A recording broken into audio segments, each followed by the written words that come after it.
Imagine living every single day under the world spotlight. Every move questioned, every word twisted, every story rewritten by someone else's agenda. That's the life Eric Trump describes in his explosive memoir, Under Siege, My Family's Fight to Save Our Nation. A story of loyalty, power, and survival, told from the inside of America's most controversial family. Eric Trump isn't just the son of a former U.S. president.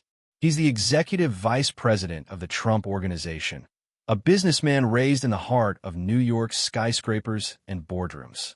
But in Under Siege, he steps out of the corporate shadow to reveal what it truly felt like to be a Trump, living through the chaos, the pressure, and the relentless storm of media attacks.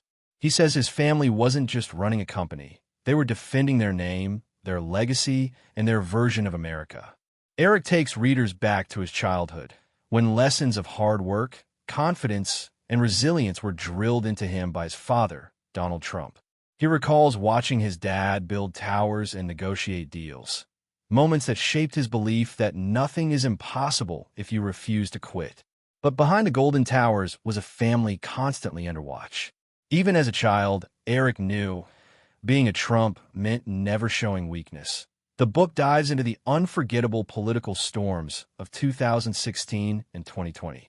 Eric describes the sleepless nights, the travel, the rallies filled with roaring crowds, and the emotional toll of standing beside his father through it all.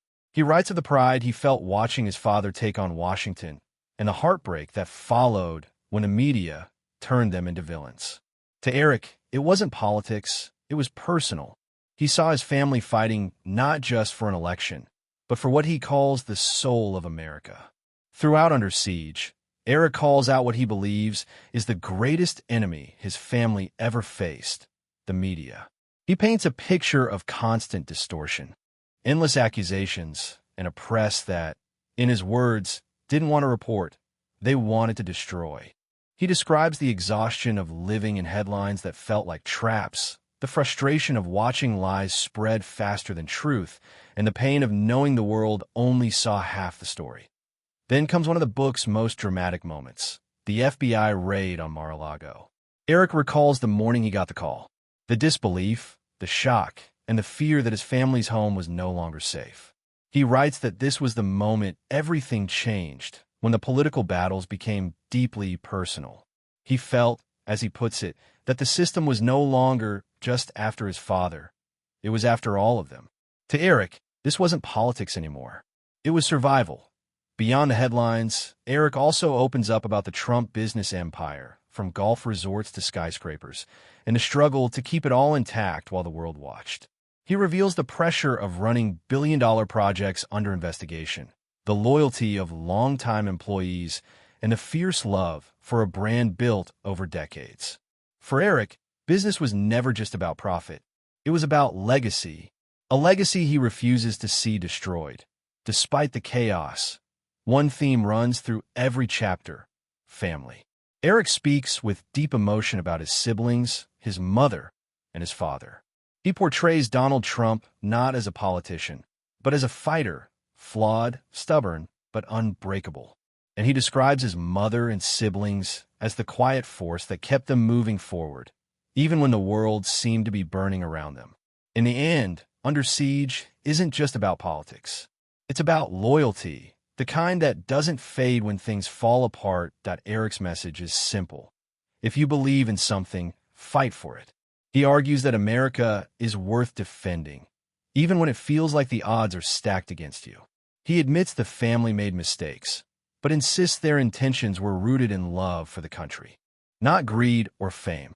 The book becomes a reflection of endurance, of standing tall when the world demands that you kneel. In Under Siege, Eric Trump doesn't ask for sympathy. He demands to be understood. He shares his story as a son, a father, and a believer in a vision of America that his family has spent decades fighting for, and against all odds, still refuses to give up on. Love them or hate them, the Trumps have changed the course of American history. And Eric Trump's memoir is his reminder that behind every headline, there's a human being still standing under fire. In Under Siege, Eric Trump doesn't ask for sympathy. He demands to be understood. He shares his story as a son, a father, and a believer in a vision of America that his family has spent decades fighting for, and against all odds, still refuses to give up on. Love them or hate them, the Trumps have changed the course of American history. And Eric Trump's memoir is his reminder that behind every headline, there's a human being still standing under fire. So what do you think? Is Eric Trump's story a tale of courage, or just another chapter in America's political drama? Let me know your thoughts in the comments below, backhand index pointing down. If you enjoyed this summary, don't forget to like, subscribe, and hit the bell icon for more powerful book stories every week. Until next time, stay curious, stay inspired, and keep reading.